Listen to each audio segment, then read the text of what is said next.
на Канал 8, добро дојдовте.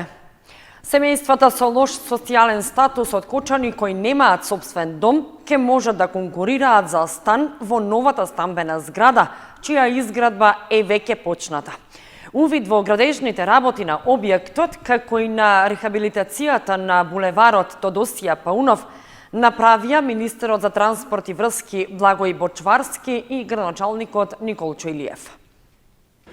Во Кочани во тек се градежните работи на изградба на третата социјална зграда за семејствата во социјален ризик, чиј инвеститор е акционерското друштво за стамбен и деловен простор. Објектот вреден 60 милиони денари е лоциран во населбата Драчевик, непосредно до претходните две згради. Увид во градежните работи на овој објект, како и на рехабилитацијата на левиот коловоз на булеварот Тодосија Паунов, што се реализираат со средства од државниот буџет, направија министерот за транспорт и врски Благој Бочварски и градоначалникот на Кочани Николчо Илиев. При тоа беше истакнато дека градежните работи се одвиваат според предвидениот рок. Се очекува тие да бидат комплетирани според планот. Се работи за зграда со 34 стана, наменети за социјално ранливи категории на граѓани, инвестиција вредна од околу 1 милион евра. Со изградбата на оваа зграда, 34 социјално загрозени ранливи семејства, наши сограѓани, пријатели од општина Кочани, ќе можат да го решат своето стамбено прашање.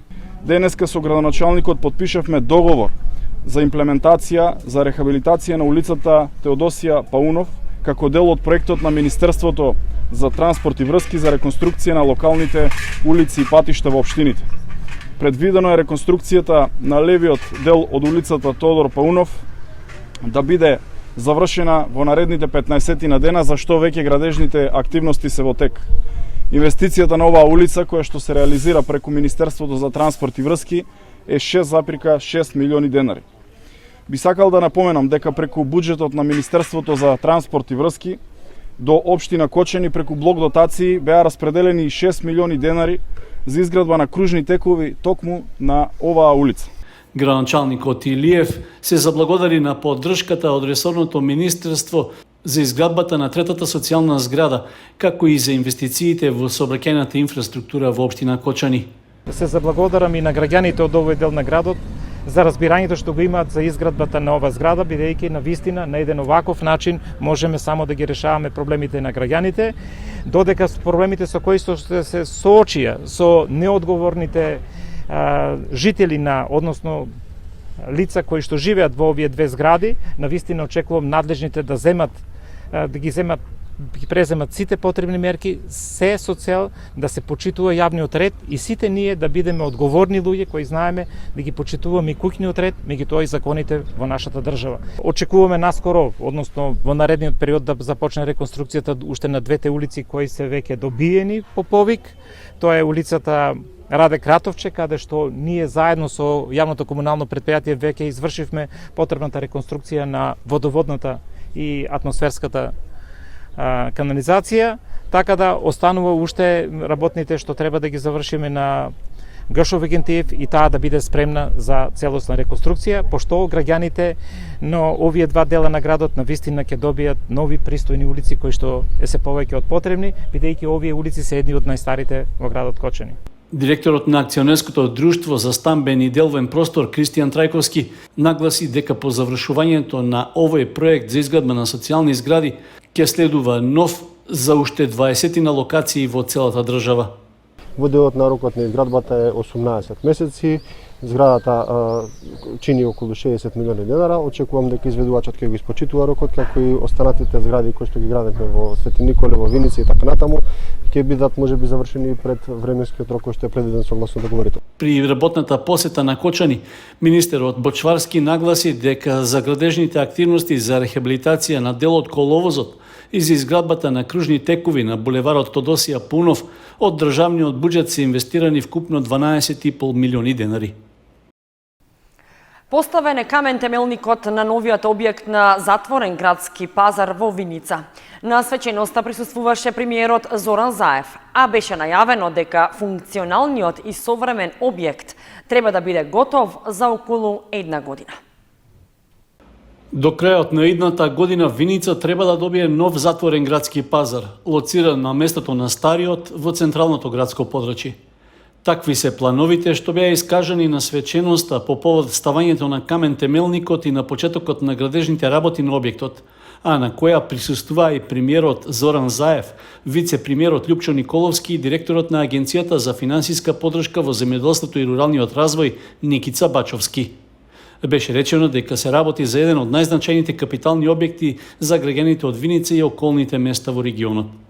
Станува збор за изградба на градски пазар кој има покриен и отворен дел и кој сега станува реалност, иако беше претходно повеќе пати ветува. Во сите делови, проектот ја предвидува оптималната функционалност за вакви објекти и со примена на сите потребни стандарди за овој тип комерцијални објекти, кој води грижа и за придружните потреби на граѓаните, како што е паркинг простор, пријателски пристап за лицата со посебни потреби и сите други функционални потреби. Градоначалникот на Виница Ивица Димитров нагласи дека ќе се изгради современ објект на 2 нивоа, што граѓаните го очекувале подолг период. За реализација на овој значаен проект беа потребни 2,5 години за отпочнување и донесување на детален урбанистички план и 1 година за изработка на основен проект, студија, добивање одобрение за градба и избор на фирма која ќе го реализира проектот. Сакам да изразам голема благодарност до Гоце Попов од фирмата ГПА за изработка на овој проект и до фирмата Промонтик која ќе работи на изградба на пазарот. Меѓутоа и до вработените до локалната самоуправа во секторот за урбанизам. Вредноста на овој капитален проект изнесува 29 милиони и 300 илјади денари, а средствата за истиот во целост се обезбедени од буџетот на општина Видница. Според подпишаниот договор со изведувачот Промонтинг од Скопје, новиот градски пазар во Виница треба да биде завршен во период од 1 година. Вечерна богослужба, света архиерејска литургија и Петровденска литија се одржа во Кочани во чест и спомен на светите апостоли Петар и Павле. Во градскиот парк, пред фонтаната каде што се изобразени ликовите на апостолите, беше пресечен славскиот колач од страна на владиката Иларион. Со литија, вечерна празнична богослужба пред празникот и света архиерејска литургија во храмот Свети Великомаченик Ѓорѓе во Кочани се одбележа празникот посветен на светите апостоли Петар и Павле, празник на градот Кочани. На вечерната богослужба и на литургијата на празникот че оначалствуваше митрополитот Брегалнички Иларион во сослужение на свештеници од Кочанското архиерејско наместништво. По вечерната богослужба, свештениците и присутните верници, како и организирани играорци, членови на фолклорните друштва, фолклорниот ансамбл Лјупчо Сантов од Оризари и фолклорниот ансамбл Мугри од Кочани, со иконата на светите апостоли Петар и Павле, се упатија на Петровденска литија во градскиот парк, кај фонтаната, каде што се изобразени ликовите на светите апостоли. Таму беше пресечен славскиот колач од страна на владиката Иларион и беа упатени молитви кон светителите. Нека е честит празникот на градот Кочани и на сите кои што живеат во него. Нека светите апостоли кои што поминаа многу искушенија, маки, труд и борба и на крај загинаа мученички за Христа. По нивните свети молитви нека не чуват и пазат најнапред од сите ереси, а потоа нека ни даруват душевно и телесно здравје, нека ни отворат духовните очи и срцата да го спознаеме Бога онаков како што ни го проповедаа, да можеме смело да го славиме и проповедаме Бога, да живееме со Бога, а Бог да не награди со душевно и телесно здравје, да ни подари мир и благосостојба, љубов и трпение и разбирање помеѓу сите нас. И дај Боже, по молитвите на светите апостоли, во времето кое што доаѓа, да не казваме со вакви нови болести и искушенија, туку да продолжиме да го славиме Бога во мир, во слава и во радост. Уште еднаш честит и благословен вечен празник. Голем број верници присуствуваа на богослужбите по повод празникот. Се кршеше и благословуваше и петолебје на вечерната богослужба, а оние кои што го носат името на еден од светителите подигаа панагии и го славеа својот именден. На празникот му претходеше двонеделен пост, по кои оние верници кои што го испочитуваа постот се причестија на литургијата на празникот. Во рамките на летната културна програма на Кочани во градскиот парк се одржа првата летна регионална берза на винили и летен базар на рачни изработки. Во вечерните часови пак кочанци ги забавуваа Малинов и групата Супер Хикс.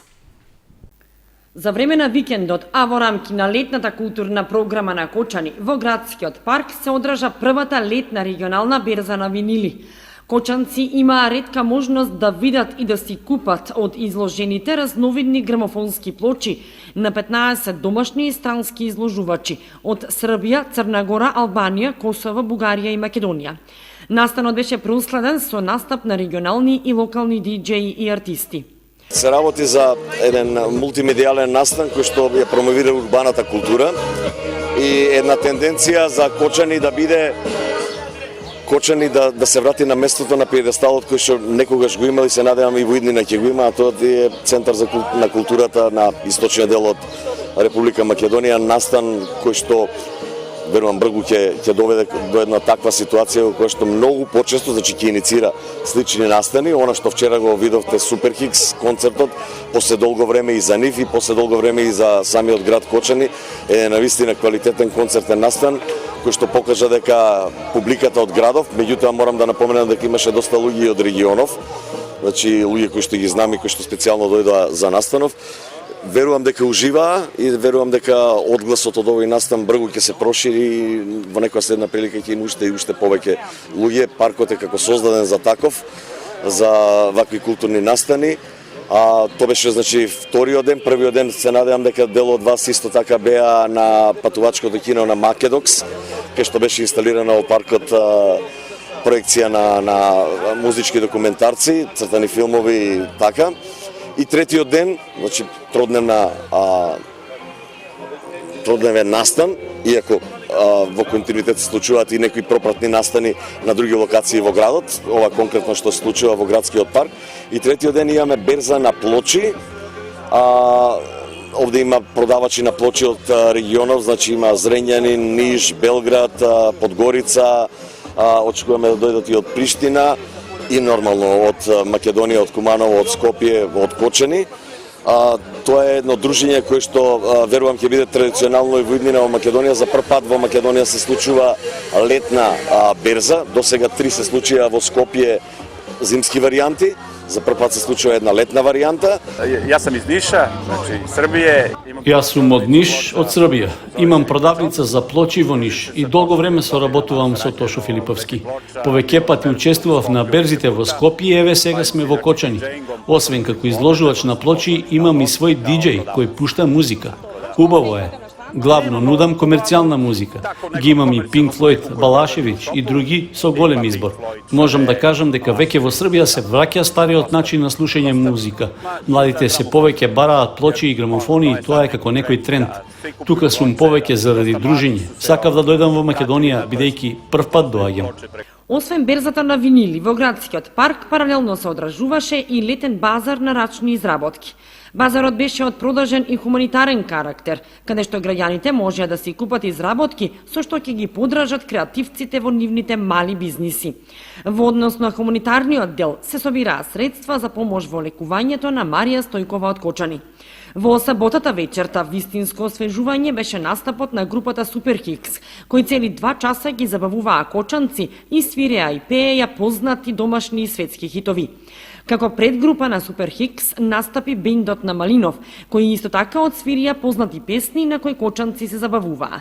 Сите настани викендов беа дел од летната културна програма на Кочани по повод празникот на градот Петровден.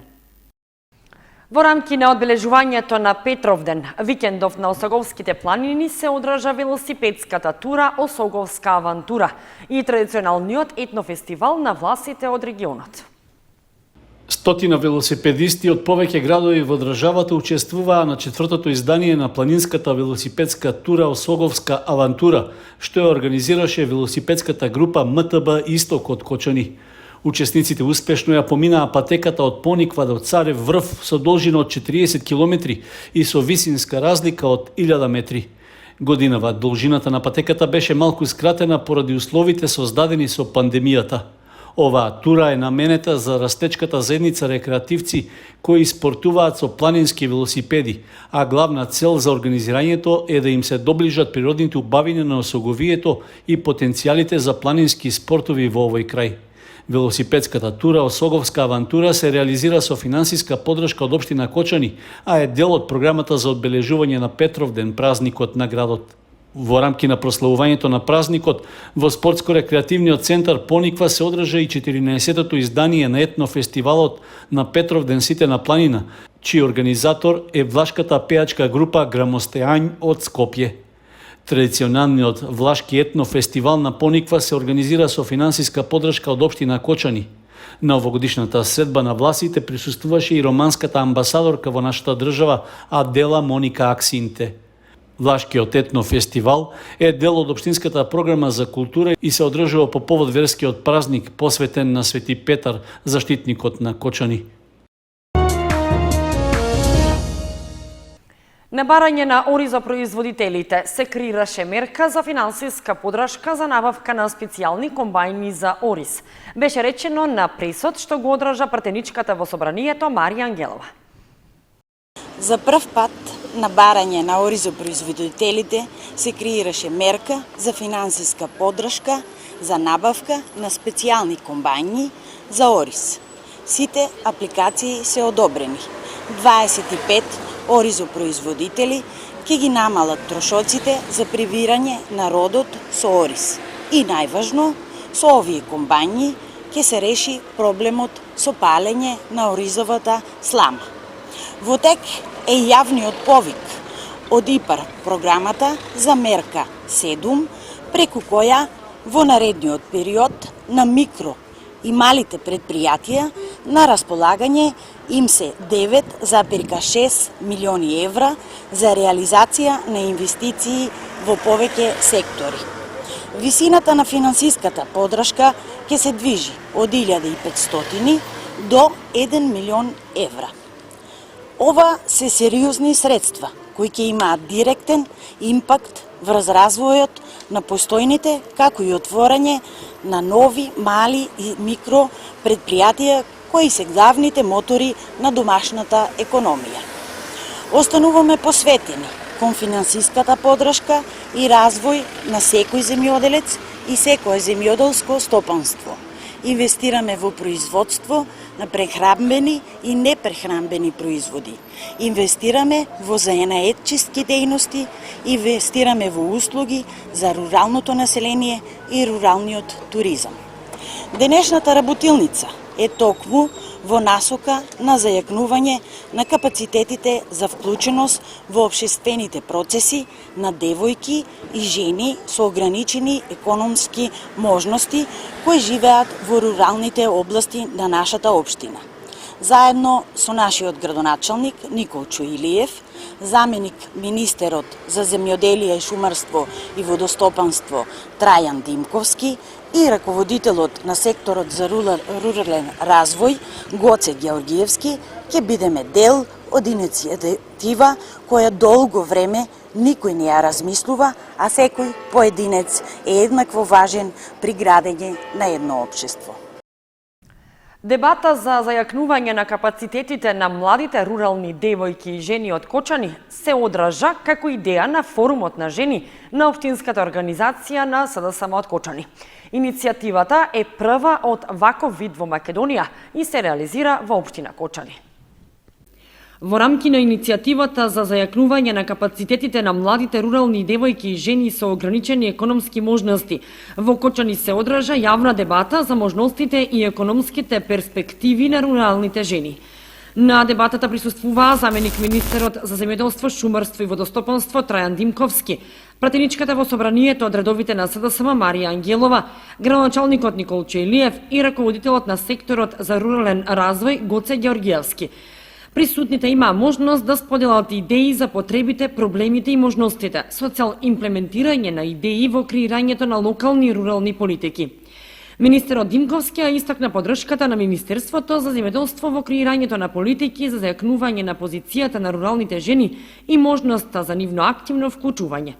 ние во последните неколку години направивме промени, дури направивме една, како ја викаме, позитивна дискриминација, креиравме мерка исклучиво за членови на земјоделски стопанства жени или носители на земјоделски стопанства каде што се жени, се со цел да го потикнеме овој економски, да ги зајакнеме нивните позиции во семејството, а една вакви собери дебати ја покажуваат и нивната силна позиција и во општеството и во креирање на локалните политики.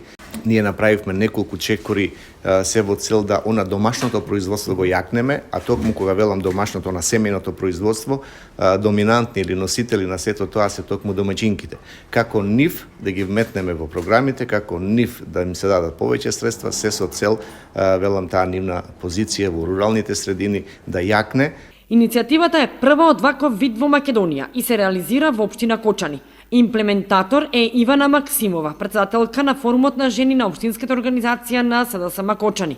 Ова е единствен начин да се слушнат вистинските потреби на руралните жени и единствен начин да можат истите да се имплементираат во локалните стратегии и потоа во локалните одлуки.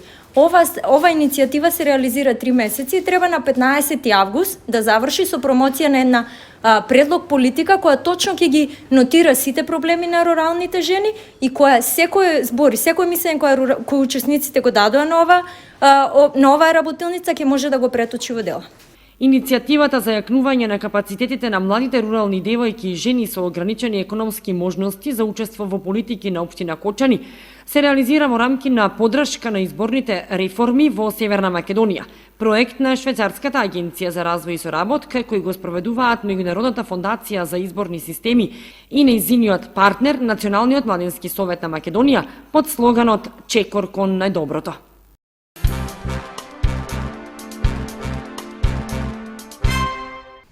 Планинарскиот спортски клуб Осогово од Кочани го реализираше традиционалниот Петровденски планинарски марш.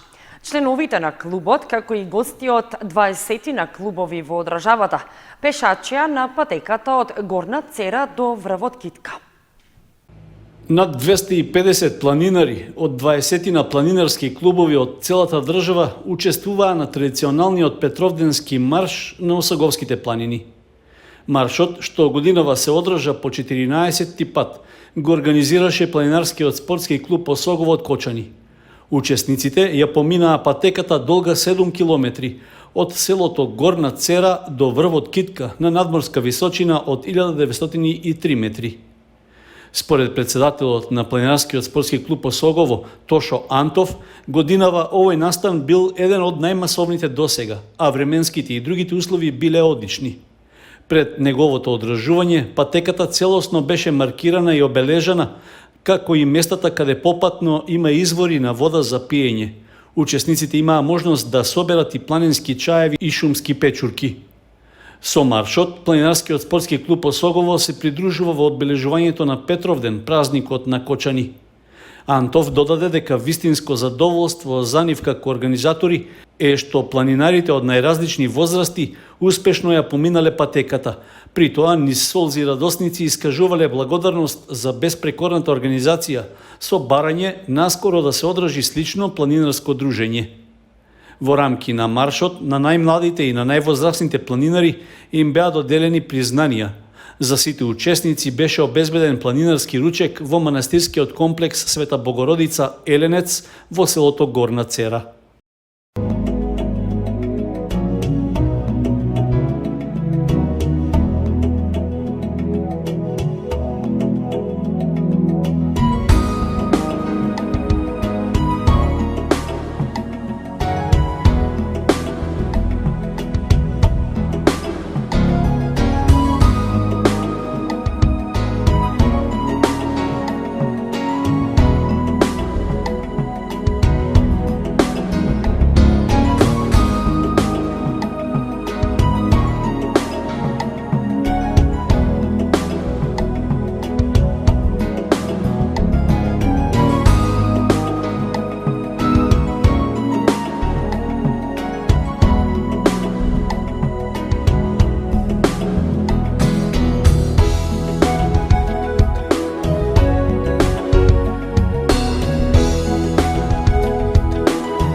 Почитувани, тука ги завршуваме вестите на Канал 8. Останете и понатаму со нашата програма. Довидување.